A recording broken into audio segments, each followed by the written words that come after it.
So hey yo, it is Hex, and we are live in from the side of O'Brien's Market on the side of Dale Road, and I am Hex Heart. I am your one and only host, and I have for my guest today the one and only Wormflesh, the one and only Arachnid Cabinets leader and CEO, and in my opinion, the most hardcore guest of Talking Shop with the boss in the box, Robert Calhoun. How are you doing, sir?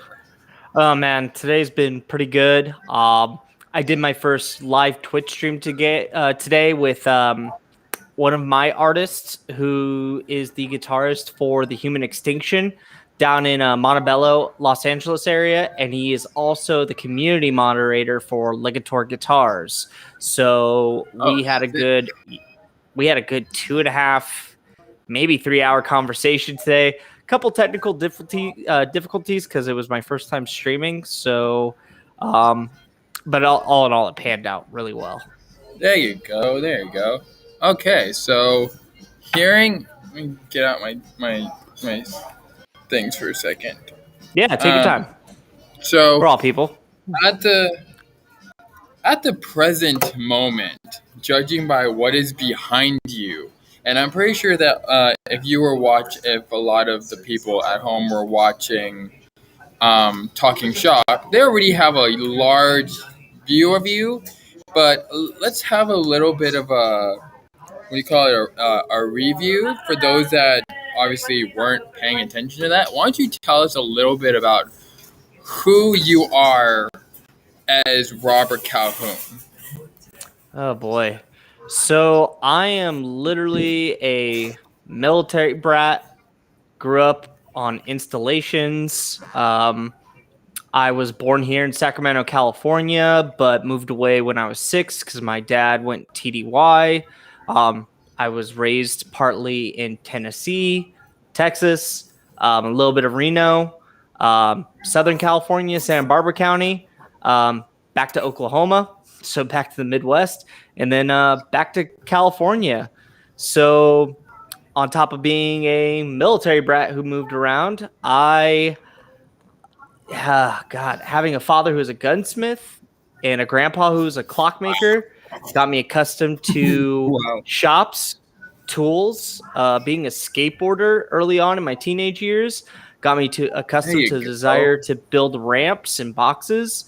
And then as I later got better at guitar, after I got one for, Christmas in 8th grade, I slowly stopped skateboarding because it hurt less to mess up on guitar than it did skateboarding. And as I got really good, at guitar, I feared damaging my fingers and wrists and hands. So I kind of gave up skateboarding. Your arms and legs. Yeah. Another thing was in Oklahoma, it was either always really, really hot, really, really cold, raining, and there's only a couple months out of the year that was moderate temperatures to skateboard. So that's kind of another reason it stopped being prevalent in my life. And the new form of expression that I had was music instead of skateboarding. So, in other words, you have the traditional Oregon weather, which is winter, which is blizzard and road construction, and maybe a couple of instances of sunshine, or in this case, cloudy. No, in Oklahoma, it was blistering hot. I mean, we're talking triple-digit temperatures for 3-4 months at a time. Then winter temperatures 20 degrees or colder, rain, and then nothing. Extremities. It's super extremes. Oh, wow. One of my daughters walked in. Baby, I see it.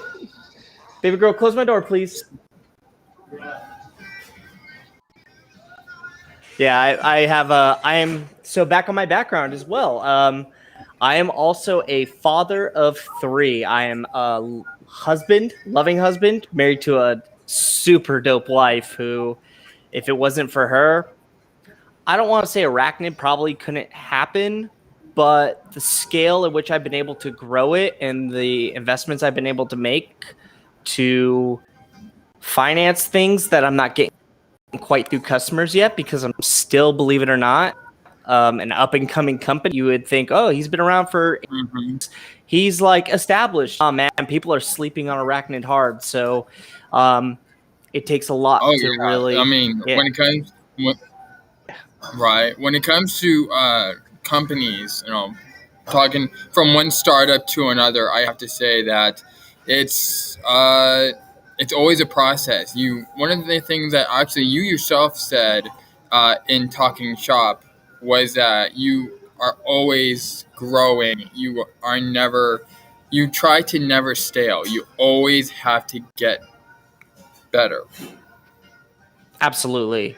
Not just better at what you do in terms of making your product, but better at marketing it, better at putting it out there. I was about to start my Instagram. I was about to start a series, which I did today, Musician the Mogul. I was thinking about doing it on Instagram Live. And then talking with Brandon from, Blacker from Talking Shop with the Boss in the Box, he told me... what an awesome guy, I swear, isn't he? He is. He gave me some hints and some tips. Definitely shout out to Blacker. I mean, killer guy, killer host. Oh, all the way around great. And they're on 100 and probably 8 or 9 episodes now, because I was number 107. God, pioneers. Oh yeah, and that's another thing we're talking about. It's all a marathon. It's not a sprint. You can't expect growth to be quick. Right. If you do, you're going to be highly disappointed, and you might be disheartened to continue. So that's another huge thing I think about with pursuing anything, whether it be a podcast, a company, getting better at an art form. Right. One of the things that I've actually been told, and this actually goes a shout out to every single musician, whether it's a Central Valley, whether it's being a promoter, where it's whatever, is that if you're looking for money, then you're in the wrong business. Yeah. I'm pretty sure that's a big one. Unless you are one of the silver spooner in the mouth, as I'm sure a lot of people believe to be like people on the American music, blah blah blah blah blah, like all the people in like music awards. Oh my God! Don't get me started. Don't get me started. I have such beef with those guys. I mean, oh my God. So I think when you are beginning and you are in a situation where beggars can't be choosers, like you're just trying to get a product out there, you have to be pretty willing to not make money off of it. Like you have to, like the fest I've backlined. It took me getting 10 major fests under my belt before I started saying, okay, now there's value when I'm doing, because the promoters see value when I'm doing. It is time to monetize off of this. And there's nothing wrong with monetizing off of what you do if you do it well. The Joker said it best in The Dark Knight. If you're good at what you do, you never do it for free. But you still don't isolate people who have helped you come up. You still, the homie discounts, the bro discounts.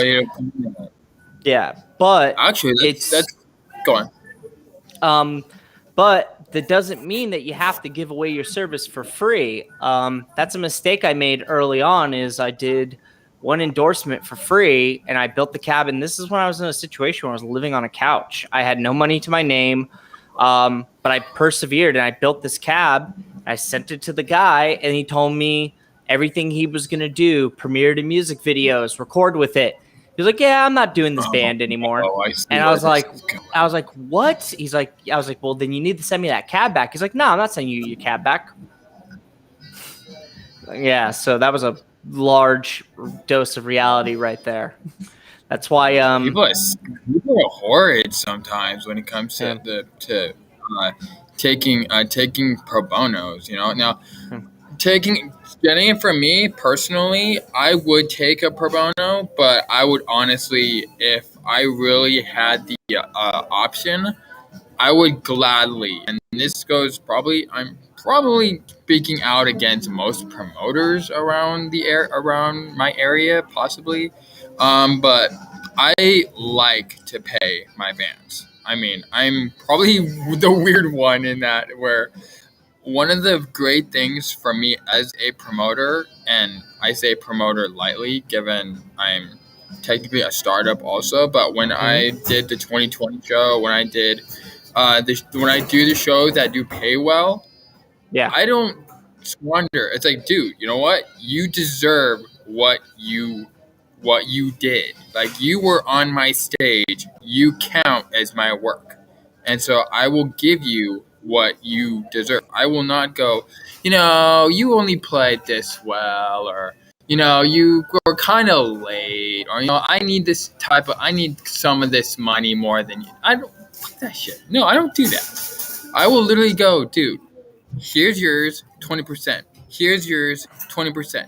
Here's yours, 20%. If I can go all across the board and give everybody the same amount and like $10 for myself, fuck, that's a good day to me. Who cares if I get paid? Dude, I really am in a situation where being a promoter does not really instill for me to get paid. I'm good at home. I'm not really in a situation where I really need to pay a lot of bills or anything like that. Dude, if I don't get paid at the end of a show, but everybody else does, that's a good day for me. And I'll take that to the bank.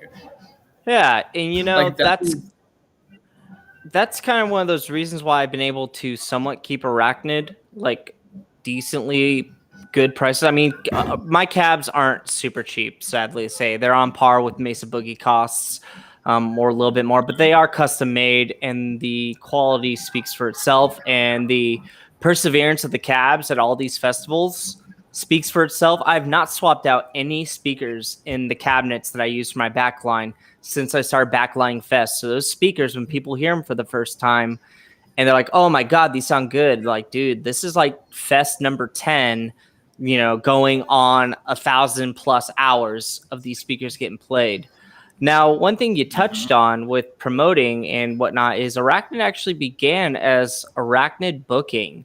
That's what I initially kind of wanted to do in my music scene was I wanted to book. And I was in the same boat as you. If the shows did well, they paid well. But at the same time, I didn't forget the people who disrespected me. And not saying that I didn't pay them if they deserved to pay, but I definitely remembered if you disrespected me and forgot the whole thing we all start somewhere, and you have to forgive little things.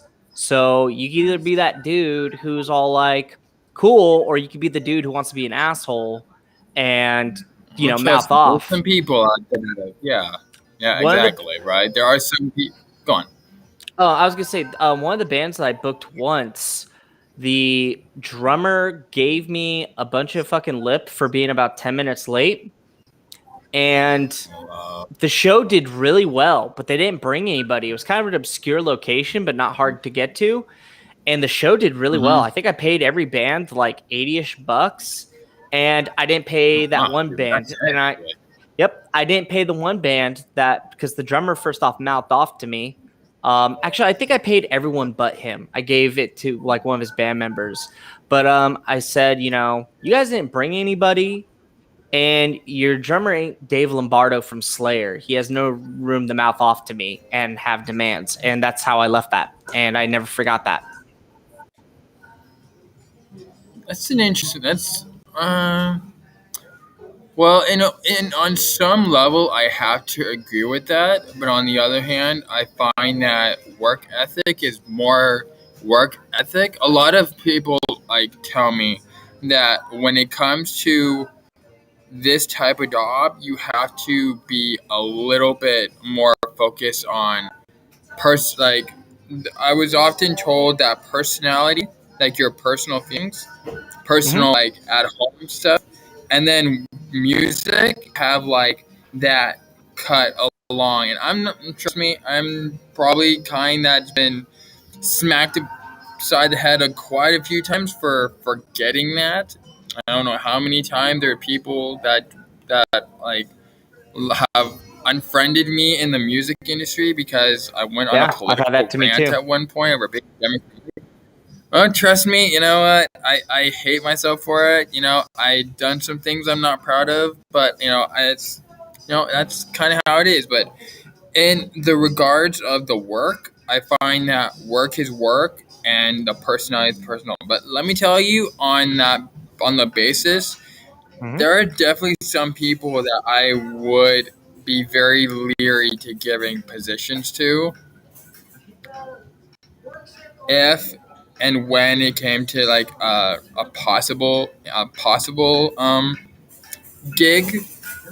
But there is such there's a yes and a no to that. There are some yeses, there is some no. To hold it for the grain is what's the term? You want to take it with a grain of salt. I think is a Yeah, good way of putting absolutely. it.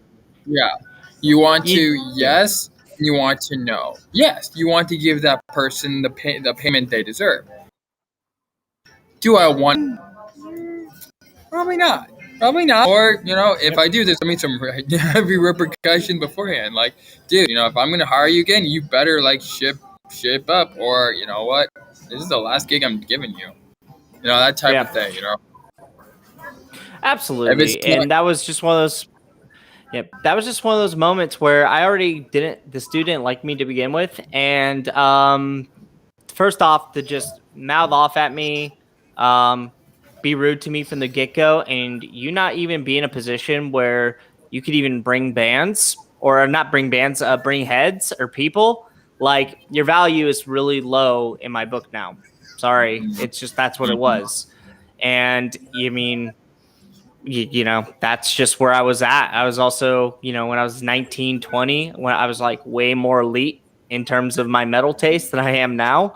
I'm a lot more mellow with what I listen to and what I like. But there's things that I'm not going to put in my playlist, and there's things I'm going to always gravitate to. But, I was probably 19. But yeah, I still learned from that day. I'm making mistakes constantly. There's still never a bad time to remember you don't have to let people disrespect you. And that's one thing I've really have learned and grown into. And I've done that into Arachnid. Luckily, I've learned to not be disrespected. I've learned to know what my value is. I've learned to know what I produce. And it's always getting better. Like people who think my cabinetry is great now, wait till I have 10 more years under my belt and 100 plus more there you builds. go. So it's like, it's one of those things to where if I was doing it because I'm doing it because I would like the freedom of not having to answer to a boss. I would love more than anything to be like, oh, I want to take the week or two off to go to NAMM. Cool. I could just tell all my customers whose builds I'm starting on, like, hey, I'm going out of town for 2 weeks to the NAMM convention. When I be back, I'll show you more progress, etc.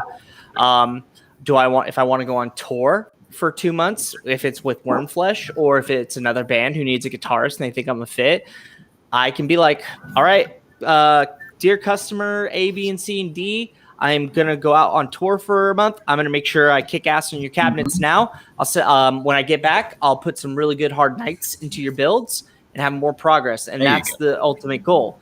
But I couldn't do that if Ultimate goal. Yep. But I couldn't do that if I didn't see the value in my work and if I didn't place it at such a high value. Carpentry is tough, man, and finished carpentry is really, tough. It can be unforgiving with some of the stuff I use. So it's not something everyone can just do, at least not to the same level. Well, let me rephrase that. It's something everybody can do if they are ambitious enough. There's nobody that I know that probably couldn't pick up the tools or come in here, learn, if they couldn't invest in tools and figure out how to make their cabs to a similar grade quality. But not everyone feels comfortable with tools. Not everyone wants to dedicate time. Right. And so that's where the lines are drawn. Not a lot of them have that flair. Not a lot of people have that flair that you possess. Like everyone has that uniqueness, and that is to your credit, your uniqueness is that people can go out and flounder and make like 1/4 of what you make, but you like go out and boom, that's me. I'll tell you that to you. Yeah, and I think that's what makes the company stand apart from every other one else. Like, you can't patent a box. Sorry, you can't patent a shell. I can't patent my dimensions in terms of width, height, and depth. I can't do that. It's a box. It's a box filled with speakers. It's a speaker. Excuse you. It's a speaker. It's a speaker cabinet at the same time. I'm assuming. Yeah, right. Yeah. Just making sure that we were sure that you did not say exactly what you didn't exactly say exactly what you meant by cabinet. So I wanted to point that out there in case people are like, cabinet? Is he talking about furniture? No, you're talking about speakers. Speaker cabinets. That's what these are called. They're actually called speaker cabinets. That's why I could call myself Arachnid Cabinets. But the thing that you have to do to stick out is, first off, the personality, the relationship you're willing to build with people. But everyone who's gotten one from me, I consider someone I talk to normally now. The people who have purchased, they're doing me worlds of favors, because it takes these things being out there for people to realize they are the tone tanks, as one friend and customer called these. There's like, they're a tone tank. I'm like, that's a dope nickname. But it's these are really big ones, aren't they? They're all different sizes. It's depending on the customer. But like I said, it's not like a cell phone or electronic device where you can patent an invention. I have to take a tire, so to say. This is just an analogy. I have to take a tire and rebrand it and make it something people want. People are like, well, there's already all these other tires in existence. What makes your tire so special? And I have to make my tires special. I think the aesthetics are what set it apart from everything else. You don't see anybody doing the splatters, the LED halos, and that was from my drive of like, why is it just the guitar industry gets to have fun with the aesthetics of their product? Yeah, the instruments in general. It's not just guitars. It's drums, it's bass, it's electrics, it's any type of instrument. But you're right. Why not make anything else have that flair? Exactly. Yeah, you're on the same page. Exactly. Honestly, one of the things that I found that was interesting on the topic of speakers was like going really out there. Like it was an epic. Like I remember, a little off topic for a second. There was an episode of Drake and Josh where Drake like plays something on the guitar and the speaker shoots lasers out of it or something like that. That's kind of something I see something from you. Like that is something that says Arachnid Cabinets. It's lasers coming off the speakers or something like that. That'd be hella cool, but that's something that's the caliber that you are aiming for. It's like I would love that. I am marrying electronic devices a lot more with the cabs, considering my LED halo systems require LED modules, LED strips. They need DC inputs, and so I am sort of mating electronics with the cabinets in other ways like that. And lasers are far way off, but at least LED lights, which I'm working on DMX controllable cabs, so people with programmed light shows can make their cabs pulsate and go along with the light show that's programmed. That is in my wheelhouse. But none of these ideas really come to life without the customer wanting these things. If no one ever wanted any of these options, they would just be sitting dead in my pad of I want to do this. Everybody who has come across Arachnid and see what I do have pulled the triggers on the really cool options. Even though they're extra, they still see a value versus a price, which is really important to selling your product. It's when you can get people to see everything you do as a value or in something that's going to benefit the total image of the cabinet, the price kind of goes out the window. It's like it's like cell phone. It's like cell phone Right. That's technology. kind of like the idea where it's give me what you got. Price is not an issue. I guess is what Yeah, you're and it's saying. skin that It's way. like just Yeah, give me your best. exactly. And that's what, because the best represents them too. Like the art meshes, the LED halos, that is an extension of that said artist's personality. Why that's why some people get really flary guitars, because that guitar represents them. They probably have a personality where they like being very not flamboyant in terms of like crazy over the top, but they like crazy colors. They like crazy paint schemes. They like dressing a certain way. They like maybe They being the rock stand star. out. Yeah, and they want their gear to stand out. So it's like, why does a guitar cab have to be basic black on black or black on beige? Let's I always wonder about offer. that. They're all the same, dude. In red, like maybe a black and red spot right on front of it, like kind of like in the back, kind of like in the background where it's like just like blood red, just scraping down with this spider. I mean, there's so much that you do that just comes from your own mind, and it's amazing. You Thanks, deserve to man. be valued as. It's been a long journey. Once again, it's a marathon, not a sprint. So if this is where I'm at right now, just like I said, imagine 10 years. Well, honestly, I have to say that, my friend, you are. I don't say you are you're not a legend yet, but you're a prodigy for sure. I'm trying, man. You got it. I'm just a dude, man. I'm a dude with drive. That's all it is. I'm a normal dude with drive. I have my lazy days, just like anything else, but it's probably a little bit of ADHD or whatever you want to call it, ADD, to where I have this feeling that I need to constantly be doing something to better myself. I need to be doing something to better my work. I look at what I do with Arachnid from very much a musical perspective of it can always be better. Not that what I'm doing isn't good already, but there can always be better. Yeah. What was the quote from Sword in the Stone? You can't go down, you can only go up from here. God, I haven't seen that movie in forever. Are you talking about the Disney animated one from way back in the day? Yeah, the Disney animated one. You'd be surprised what Disney can teach you when you're a kid. Always go up from here. Yeah. But I think what I see people do, though, and the reason that more people possibly aren't successful is they give up when it's not easy. And it's the hard parts that you have to push through that create the stress for growth. Dude, I have a photo of where Arachnid first started. It popped up in a memory, or I found it somewhere. Dude, I was initially working with a friend, and then I went through a really bad breakup. So I no longer was able to build in his garage where he had the space to build. And once I had my breakup,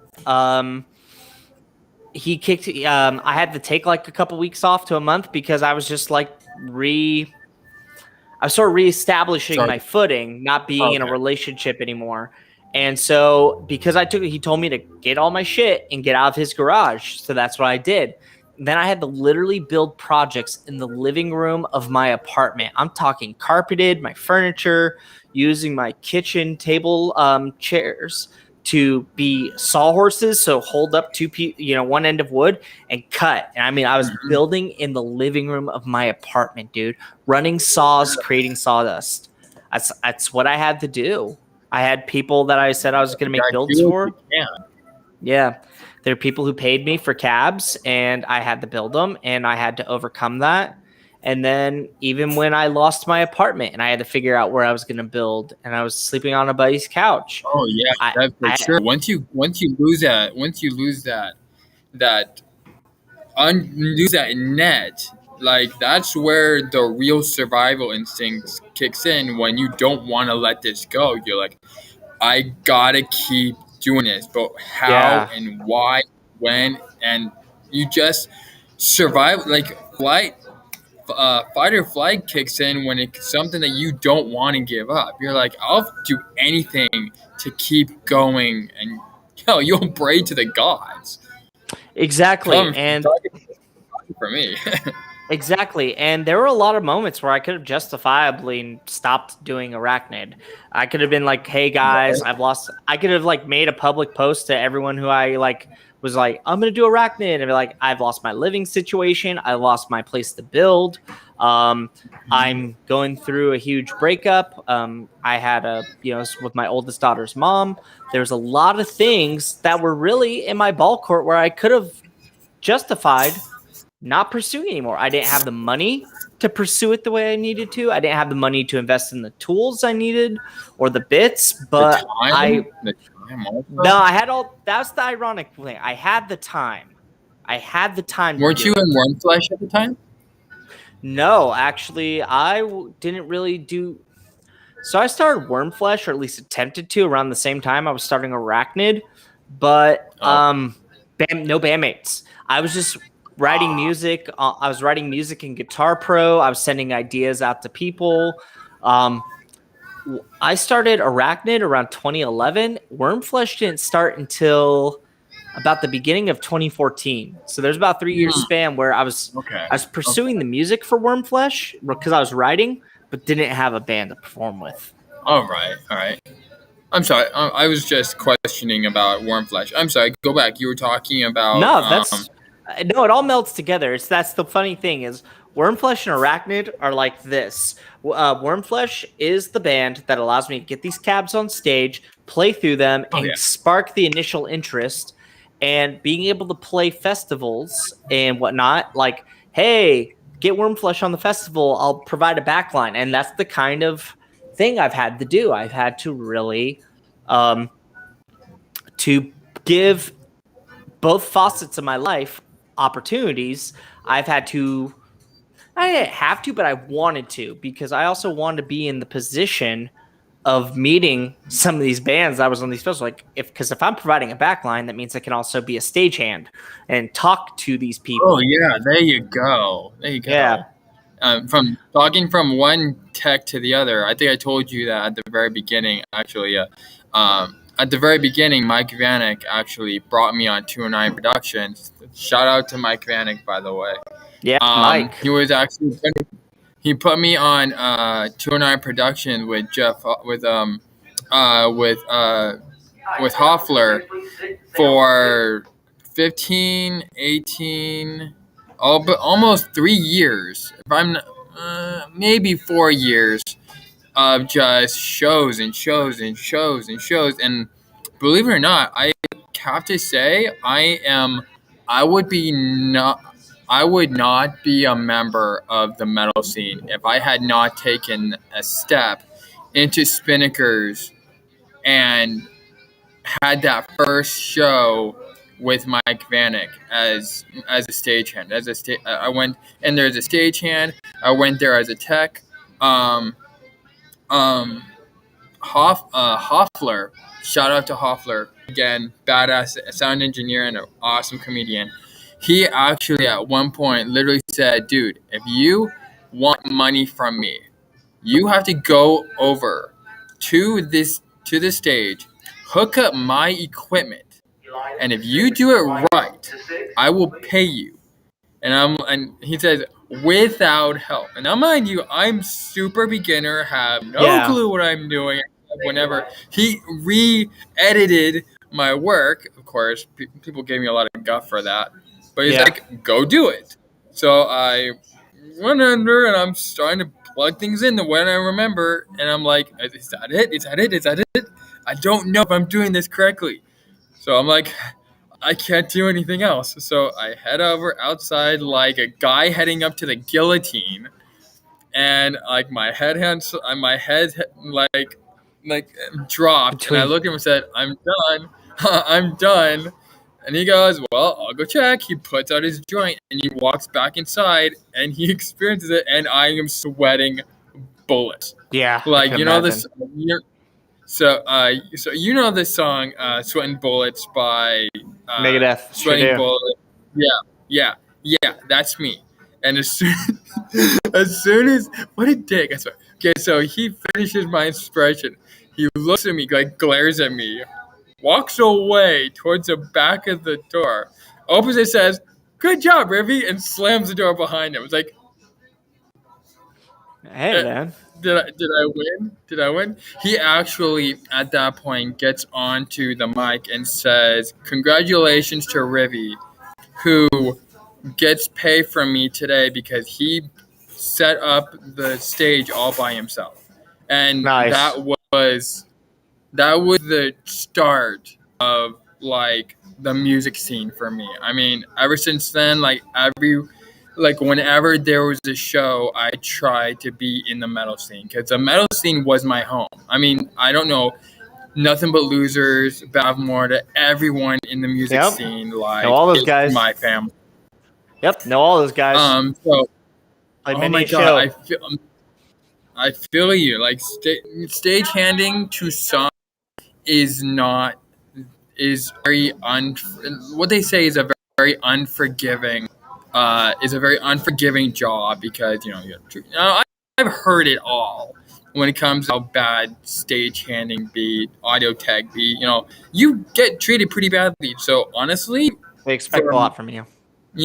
honestly, and a little bit more than that is that for the fact of what I've been through, I'm I'm honored. Like people honor me. Like people feel like I have this light for being in this, and it's I'm grateful. Like back to what you were saying. Like you have to grow your respect when it comes to worm flesh. When it comes to arachnid cabinets, I feel you. When it comes to that levels of learning and like you're clawing It's a your big way learning to curve. respect. Big learning curve, big But ladder to climb. And none of us have climbed it all the way yet. It's a big learning curve. There's it stuff I'm never learning every stops. day. No, never. Oh my And the day god, you it never yep. stops. And the day you think you know everything and you think the learning is stopped, you've stagnated. You're not lasting much longer. Yeah, Plenty of nobody stops. Nobody stops. yeah. There's plenty of guys that I've met in the scene who this was a long time ago, not so much these days. A lot of people seem to be more level-headed. I think the realization of what kind of professional career you can have in music today is it's shift a little bit due to social media, streaming platforms. So success is measured in way different ways, but met plenty of older cats who are like, I'm the best. No one can touch me. I'm like, dude, are you like not going to the venues and seeing these 19, 20, 21-year-old kids rip that are like way more skilled, way more technique? I mean, dude, like, and that's one of those things. There's some people that are frozen in time and they don't Hmm. grow after that. And then they look sour and they look like assholes. Hmm. Yeah. I mean, I like how you said that. Like once you stop learning, like even older, can't call myself really older, but older I'm 32. people that are okay. So you're not as much. So you're proud and 1 year older than me. So together we could be called older millennials. Depends Put it who's that way. depends who's watching us, man. If you're 19 or in your early 20s, we're older. If you're 49 or 50 and watching us, we're definitely younger. Yeah.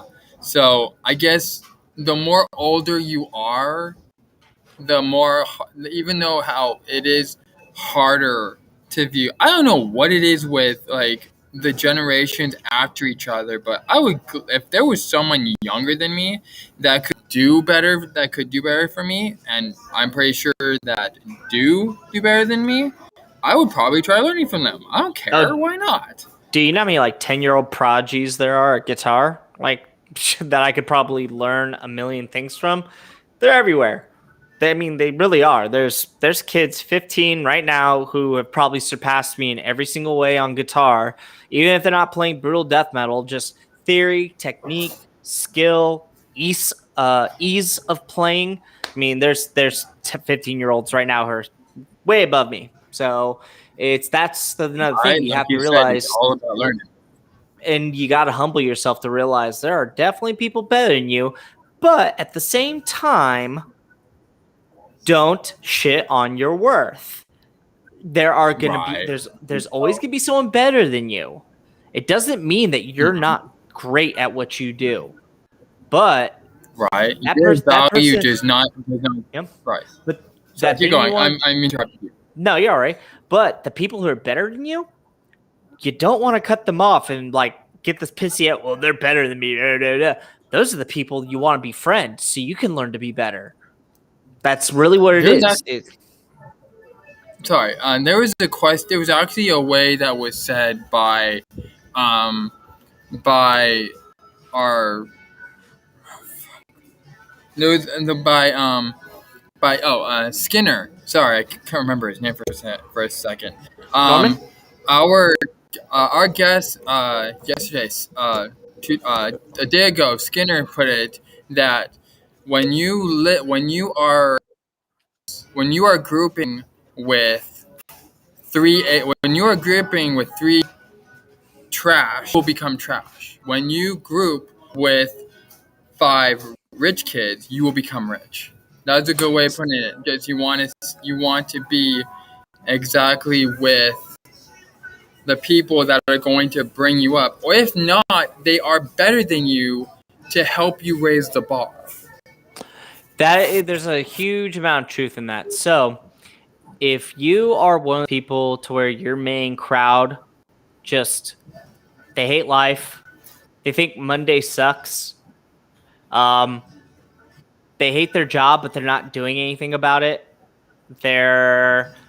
They hate that they drive a shitty car, but aren't doing anything about it.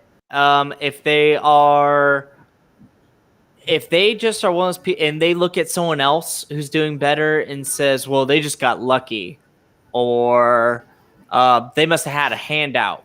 Those people suck. You need to ditch those people immediately. First off, I blame nobody for being successful and doing something that makes them money to where they're financially independent. But if the people you're around just think life sucks, nothing's gonna get better, their eyes are obviously closed and they're not taking opportunities to change that perspective. I mean, one of the things I mentioned when I just broke up with my oldest daughter's mom, I got kicked out of the garage/shop that I had access to first start Arachnid. When I got kicked out of my apartment, I was sleeping on a buddy's couch. I did not take those as defeatist opportunities. To me, that was like obstacles. Those were just obstacles. They were tests. And trials. That's really what it was. And I think those were good trials. Like I said, I was 100% justified in quitting and not doing Arachnid anymore if I really wanted to. There would have been not a single person in the world who would have faulted me for stopping the pursuit of that company based off my situation. But I felt I was stronger than that. And I felt I could prove something. There you go. There was actually, you and I actually are not too different in that regard. I actually have a mantra that says strength through adversity, adversity through faith. Which basically means that if I want strength, then I ask for it from whoever's above, and they bring down a challenge or a trial or an obstacle. And when I overcome that obstacle or trial, I gain strength. So Absolutely. It's always about making yourself better. It's always about breaking these trials. Like there's a difference. Exactly. I think that there's a difference between a challenge and a trial. Like if you have like a challenge, it's something more outside. When you have a trial, it's more inside. I like that. That's a good way of putting it, right? Yeah, I feel like you're right. There's an aspect of a trial that insinuates it's more difficult than a challenge I might face in the morning is how to get my kids to daycare and get to work on time. That's maybe a challenge, but a trial is I have to get to work. I got to get my kids to daycare, but my car just broke down. And I'm in a position where I'm in a position to where I'm going to get fired if I don't go to work and lose my income.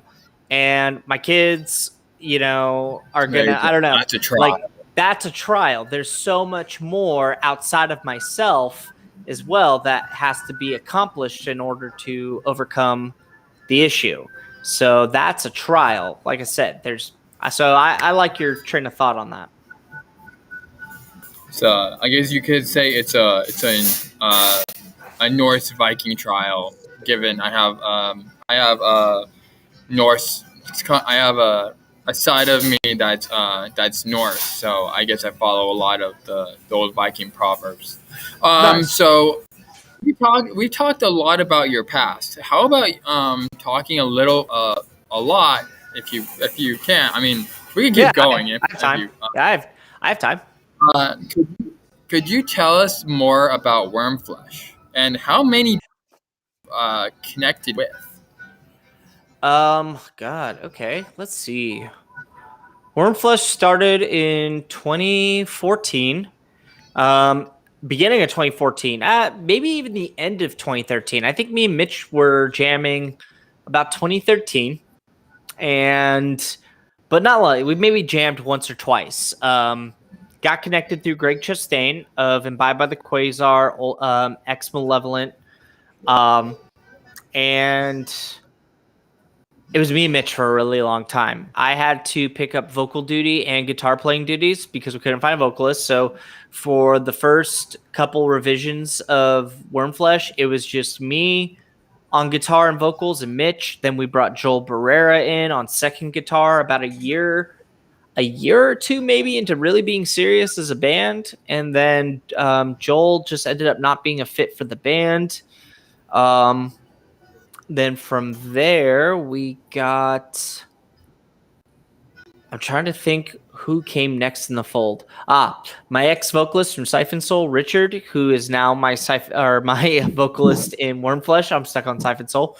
So I brought Richard to the fold on vocals so I could take up just playing guitar and just doing backing vocal duties because it looks badass to do vocals and play the music we play at the same time. But I don't want to be stuck behind a microphone the entirety of a set. So...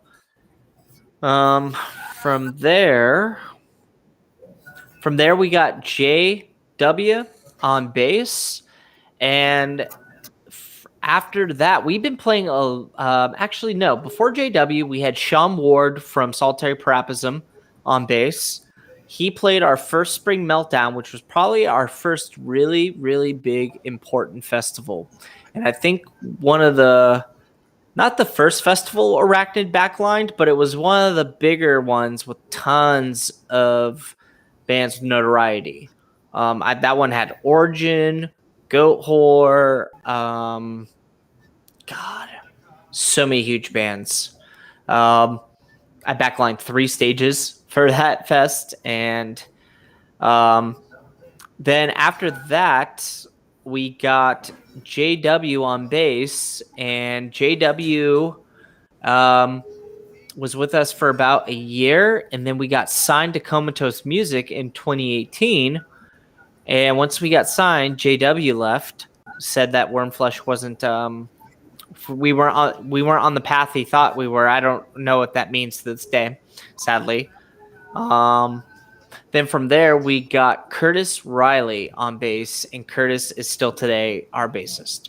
And as of now, we are getting a second guitarist on board, Stephen Young. So that is the progression of Wurmflesh in terms of members. So 2014 to present is how long we've been active. And I say we've been really hitting the professional style circuits with the fests, Las Vegas Death Fest, 3 Spring Meltdowns, Black Bomb Metal Fest 5, music videos, album. So I'd say for probably the past 4-ish years, 4 or 5 years, we've been really hitting it hard in a way that has got us the recognition we deserve from putting in the work. not only have you had success behind the scene, but in the behind the scenes, but you've actually got some media and some association recognition also. From what I remember heard from talking shop with the boss in the box. I know I got that right. Yeah. You Blacker, Dave Ussery. You also have connections to Jamie Salazar as well as Joe Salazar for your Yeah. They're great music friends. video. Yeah, they're great friends. Let's talk about Jamie and Joe real quick since we're kind of on that. So for our music video, Joe acted in it very much last minute, but he was dope. I was like, dude, I have a storyline that I'm envisioning for the music video. Do you want to act in it?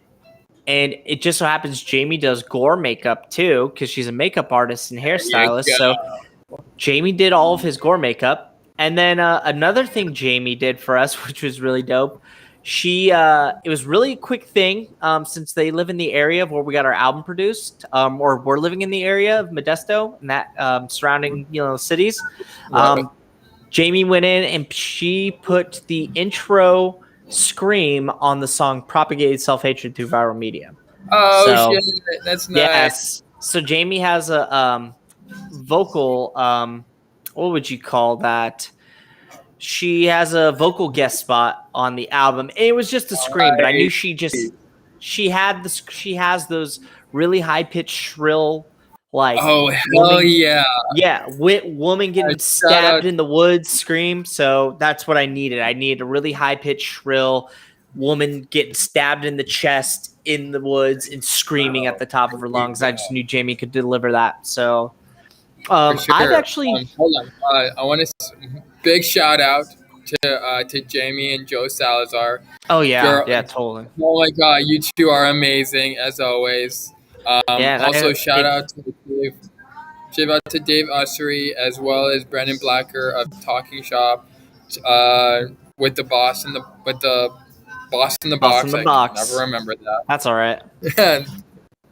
So I have to say that there's an association that you have with these guys that just make things amazing. Continue. I'm sorry. Always have to give shit out to our peers. So Dave, of course, we know just from first off, Lunchbox and my drummer are like lifelong childhood friends. So that's a really big, strong connection between Dave, Mitch, and me and the band, and of course Nothing But Losers. Secondly, we've played so many shows with them. It's like you can't live in the Sacramento Valley area without playing shows with these guys on a regular basis. Not just like we played with them once, maybe we played with them twice. I mean, God, they're part of livelihood. Devastated Fest, Lucky Fest, Black Bomb Metal Fest 5 or 6. I forget which one. I think it was 5 that we played with them. I've never been to the Black Bomb Fest. I wish I could. That sounds so awesome. Every single time I hear it, but I'm stuck in the valley. And I swear we've even done a Spring Meltdown or 2 with them. Like I swear that we've had to do a Spring Meltdown or 2 with them. It just wouldn't make sense that hasn't happened. But it's once you play so many shows, man, some of them blend together, and we're not even playing all the shows we potentially could. That's one of those things to where it's when you start doing it a lot more, like Dave will tell you, Brandon will tell you, there's a fine line between playing a lot of shows and oversaturating your market. So it's like you have to, as much as you would love to play every Friday and Saturday night, when a big opportunity comes. No, you can't. So when there's a big opportunity to be on a big bill with like a band like Dying Fetus or Nile or something like that, they're going to look at you like, dude, you just, we played with Dying Fetus actually. It's one of those things you're going to look at. Well, like these dudes just played down the street 2 weeks ago. Wait, no one's going to come watch them. Did you say, are you talking about Dying Midget Fetus or Dying Fetus? Because one's laughable, one's honorable. No, Dying No, Dying Fetus. Reign Supreme. Okay. Yeah, wrong one to fuck Dying with. Midget Fetus was the one with Jesse Pham, JT Letras, and one of the other guys, and they're just making fun of it, making fun of us on the mic. Like they would actually play. They know how to play really good metal covers, and then botch them on purpose just to give a show. It's like That's pretty good. That's pretty sorry. good. No, that's totally Check fine. them out. They're hilarious. Shout out to. to Jesse Pham and JT Letras and all you other guys. You guys are amazing for what you do. So yeah. So go on. Between Nothing But Losers, Bavmorda, surely I know that you have connected with many more people from the Valley. Could you illuminate a little bit for us? Oh God, yeah. Fred Tucker was a friend of mine when he used to do Evisceration. In Fresno, we had a couple buddies in Amenthis that are from like the Fresno-ish area. We played with them in Bakersfield on one of our LA tours. Who else? The Accidentally Murdered crew. Chuck and them. Let me see. We have Symbolic that we're really good friends with. Brandon Clevenstein. Did you be cynical? What? I don't know if he did Cynical. That I've never really gotten to sit down and talk to him with some of his other musical past. Who else? Gershnesh? The I think I said that. Gershnesh, the one that sang. You mean Gershak? Yeah. What do you think this is? A game? That's the name of the opening, actually. Yeah, Gershnesh. From Devastated Fest. I know Gershak. Are you sure? I don't remember if I remember Gershnash. I remember Gershak. Yeah, it's a German name. I'm probably saying it wrong. Are you talking about the guys, Gershak, the guys from the Bay that did the Saint Anger cover? Yeah, Gershak. I think that's how it's pronounced. Gershak. Yeah, Scotty. Okay, I was saying. Yeah, it's Scott. Maybe I'm saying it wrong. I hope I'm not, but I believe I've heard them say Gershak. So there's obviously Gershak from the Bay. I'm trying to think who else. Oh boy. What about Fortress United? Was that a big one for you? You know, Fortress United, I heard them for the first time at Lucky Fest, and me and the guitarist, we don't talk all the time. It's one of those things that if I don't meet you in person enough and we say each other's names a ton, the names just sadly blank in my mind. And anybody who says that never happens to them, I'm going to call lying. That'd be a crazy good memory. All the time. As a pro, you're like, hey, I remember you from blank. Like, sorry, what? Yeah.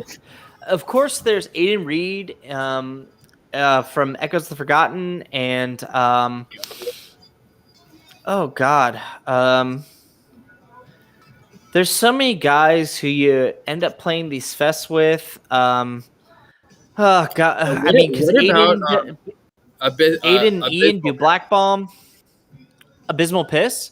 You know what? I played one show with them, but I don't know any of those guys on like a first name basis. And that's probably a mixture of both our faults. I've never really reached out for them or had to reach out to them. JT Letras was gonna be my my guest yesterday, but there was some hang-ups. We're gonna do a redo with him, but he's definitely got some he's got some reputation for being a musician for sure. Nice. What about Lion Court? What now? Lion Court? The one with you know what? I don't think Lion Court. Okay, gotcha. Yeah. You know what? From Joseph Zuzula. Don't know. Never had the pleasure to really sit down with them and have a conversation with them. Either musical. I was just about that. I don't know if it's a. I've noticed that when you play a specific genre, you gravitate more towards those guys, and I don't know if they're. I don't know what the deal with that is sometimes. That's one of the things about Arachnid that I've really been happy with is that I it allows me to talk to people that probably wouldn't approach me if that was just in Wurmfest alone. It's like people kind of want to leave the death metal. Like people like, oh, that the death metal guys. Let's not talk to the death metal guys. There's like no artistic similarities. I was wondering about that. One of the things that I'm quoting from Jamie Salazar once told me that the people in death metal and people in metalcore and that type of those two categories tend to knock heads, and I don't understand why. Why can't we just like each other's genres every once in a while? There's a stigma that because we play death metal, we don't appreciate any other music. That's one. There's a big stigma that the music we play is garbage, just noise. So a lot of people tend to shit on the death metal community as well, as the death metal community kind of shits on everyone else, and it's a vicious cycle. So what I mean by that is we feel like we have a very special club, and it's not that people aren't welcome to come join our club, but they brush us off. The industry really brushes off the death metal community. We play nothing. They think we're just nothing but a bunch of noise. We are nothing but a bunch of guys, this and that. You get a lot of bands that they respect you for being a musician, but at the end of the day, they're like, oh God, listen to that death metal guy. I got that at NAMM actually a couple times when demonstrating. We were the Arachnid Cabinets and SVS Designs was the death metal booth, as if that was a negative stigma, because everyone else, because NAMM is a bunch of slap bass fucking hell and surfer dad rock guitar, and anytime you hear some overdriven distortion and grindy guitars, it sticks out. So we're easy to pick on. Dude, I don't know how many times the NAMM police came by with a decibel reader and I'm like, well, look, man, we haven't gotten any louder than what you told us to before. I can't help that. I can't help that in a room full of slap bassists doing the same fucking slap line and a bunch of fucking surfer rock dad guitars playing with a bunch of wavy distortion or whatever the fuck they're doing. I can't help that this shit cuts through that mix. Like, I'm sorry. We're not louder. We're not any louder than when you came here earlier. Look, the decibel meter. Yeah, the decibel reader we are at decibel level. So, like, stop fucking picking on us. Right. Actually, I'm going to give a shout out to the GMA at this point. The reason for that is because one of the things I noticed is that when they bring on a lot of their Asylum Fest, they actually bring in both metalcore and death metal. And that's innovative because that breaks the stereotype, or that breaks the wall of death metal and metalcore and those along in it. Like, you can't tell who's who unless you actually play. And that's what I really like about Asylum Fest, even though GMA for some reason have a problem with me. I don't know what. I find that when you have those fests, or you have those big companies that bring bands together, like, okay, you're gonna play, you're gonna play, you're gonna play, you're gonna play, you're gonna play. You find that you can get death metal mixed in with metalcore, and honestly, it's beautiful. I have to say that when I have friends in the metal, that's what I actually currently see the metal scene as. I don't see it as the metalcore scene and the death metal scene. I see it as metalcore, or I see it as the metal scene, not just metalcore, just death metal. It's metal scene. Even though people are like, oh, I don't know that person, they're playing bad music, blah, blah, blah. It's like, you know what? As a promoter, one of the things that I was told is that I have to have an open mind when it comes to the music that I let people play on my stage. I have let people in the punk scene play, I let people in the death metal scene play, I've let people in the metalcore scene play. I've gone to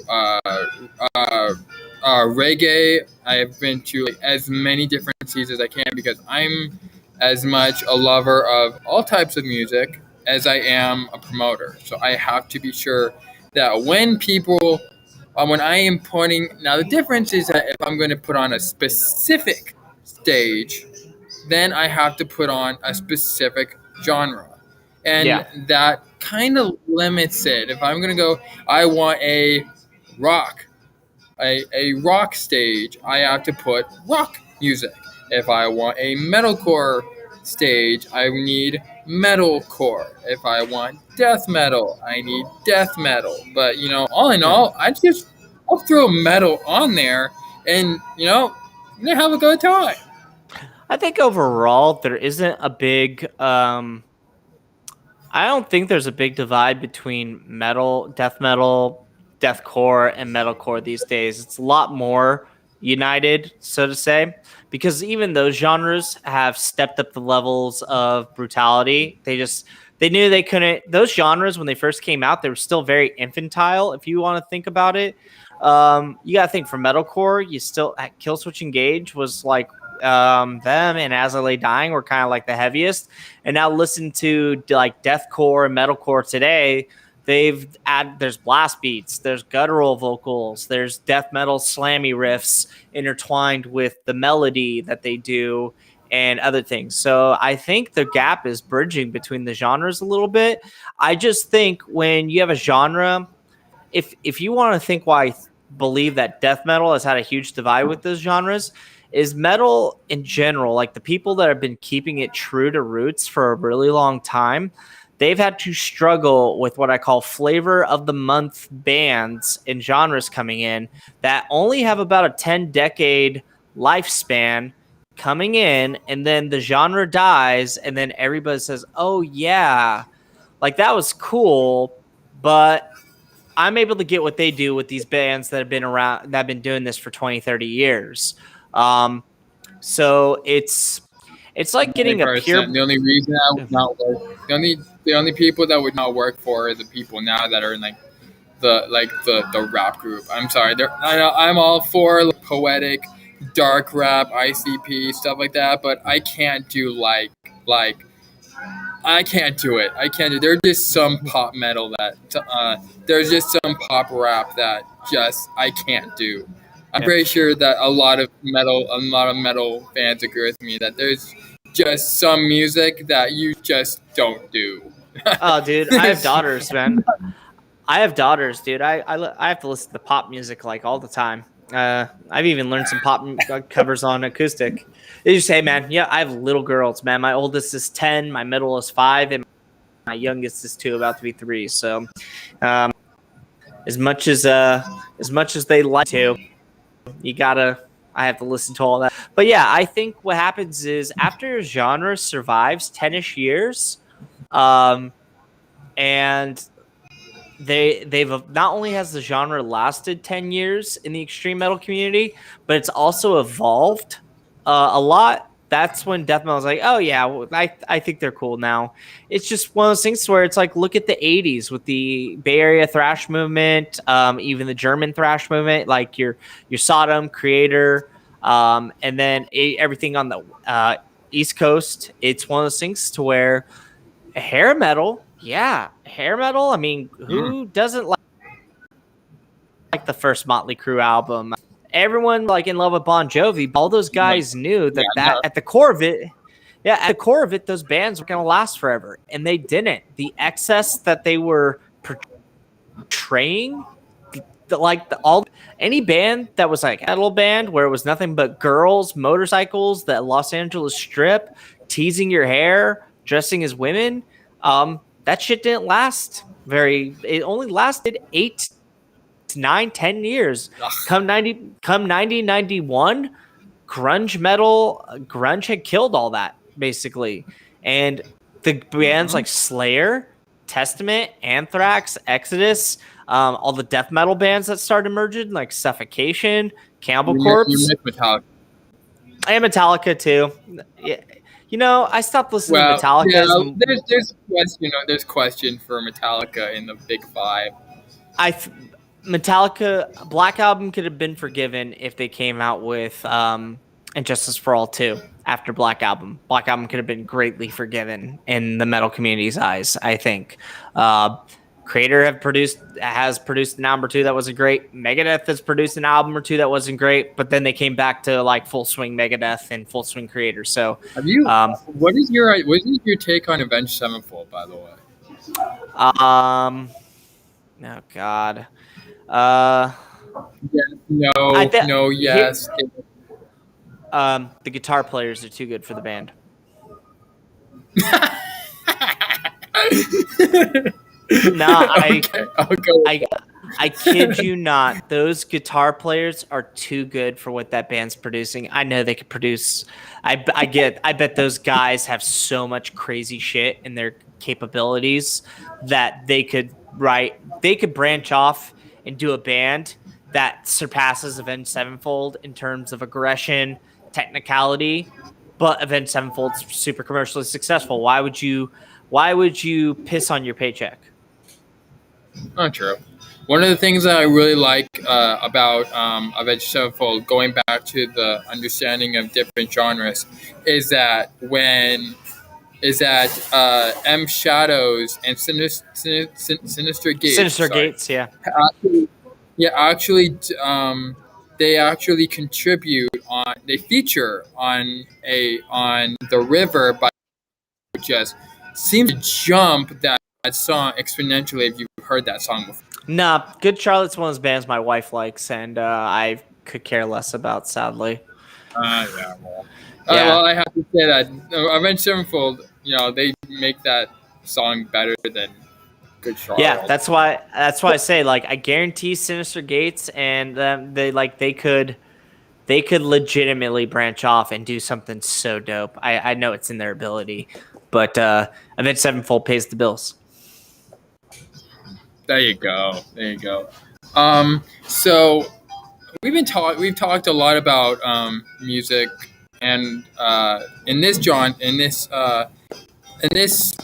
time, why don't you tell us a little bit of what it's like? We were already talked about Brandon and Dave, but I actually want to touch on your review on what you felt was it like to be on Talking Shop with the Box and the Boss?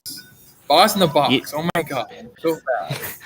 So the first thing I'm gonna say is I'm really honored anybody wants to take time out of their day to talk to me and listen to what I have to say.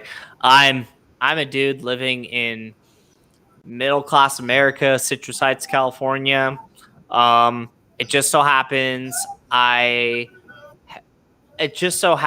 I've pursued the things I pursued to a point where people respect what I'm doing, and that's all it's about. People respect what I'm doing, and to earn that respect, I obviously have to be good at what I'm doing.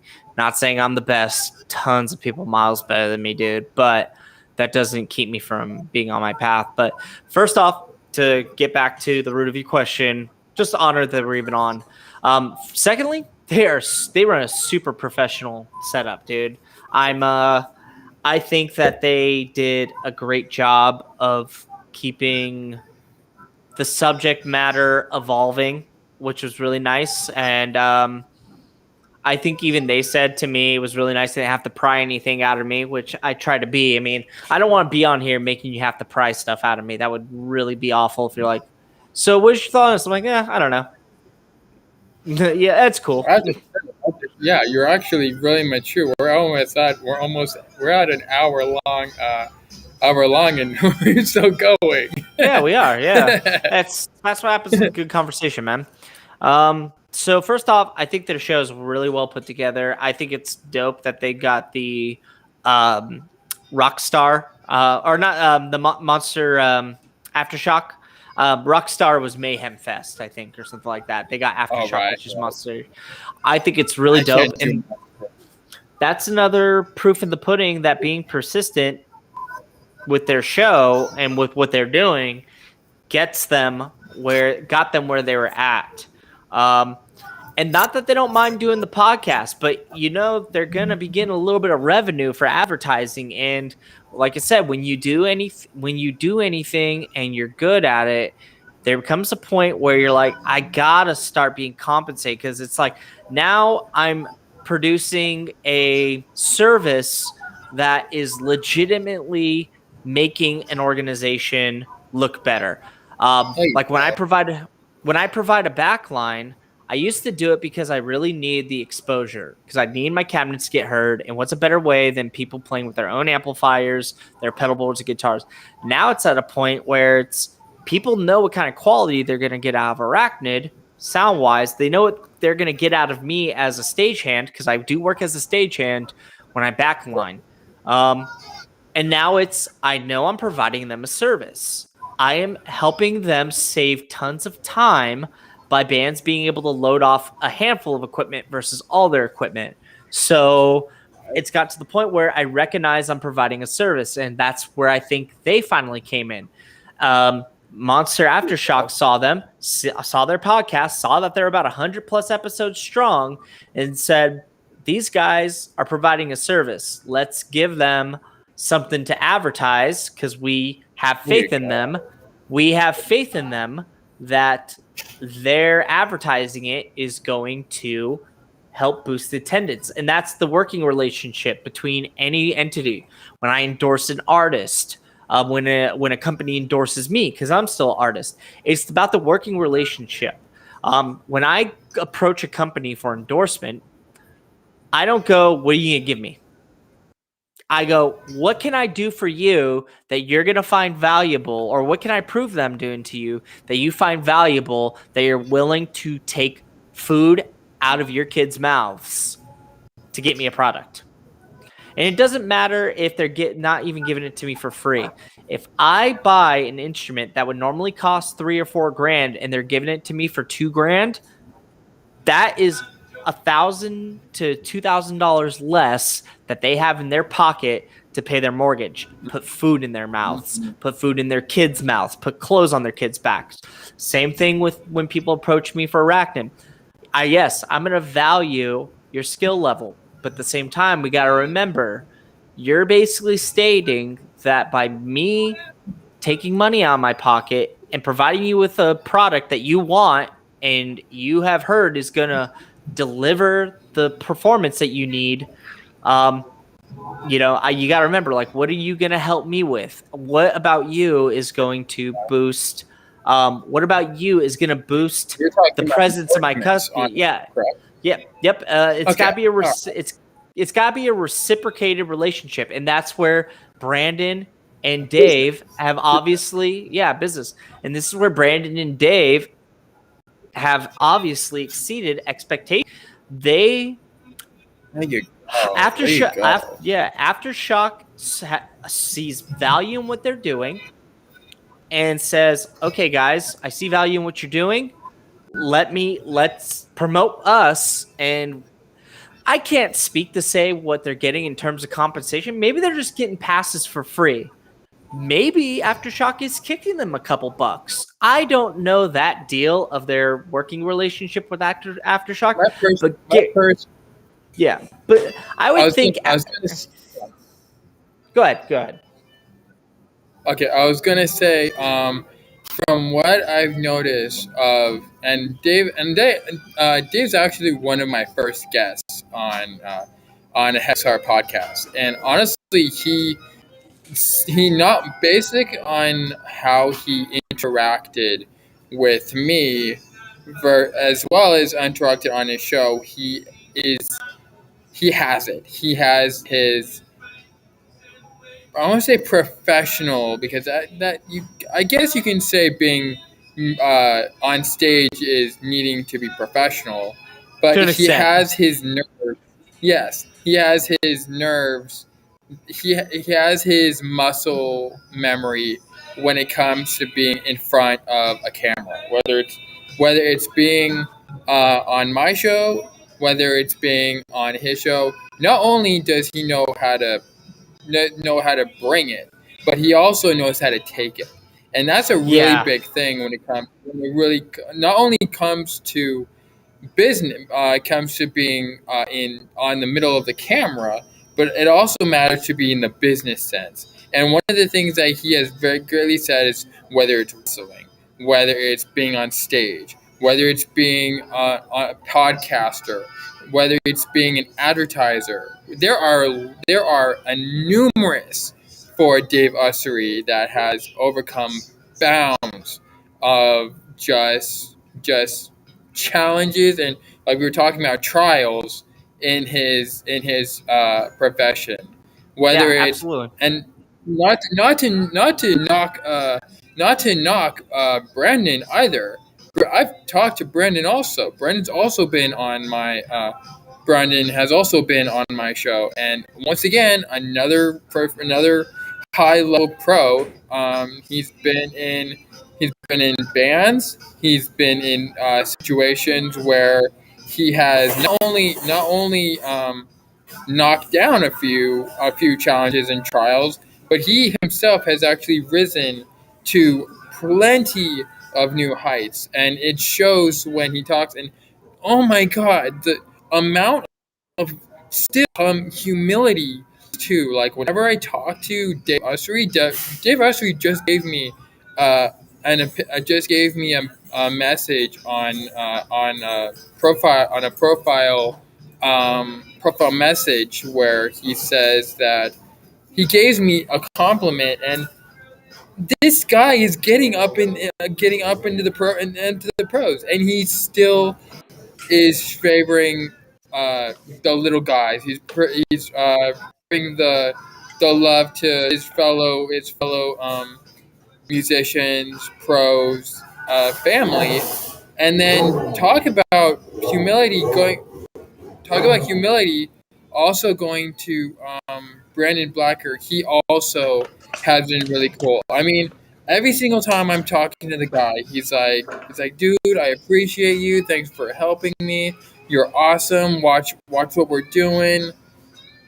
These guys are on a whole nother level. I honestly feel that they have everything good coming to them. That's my honest opinion.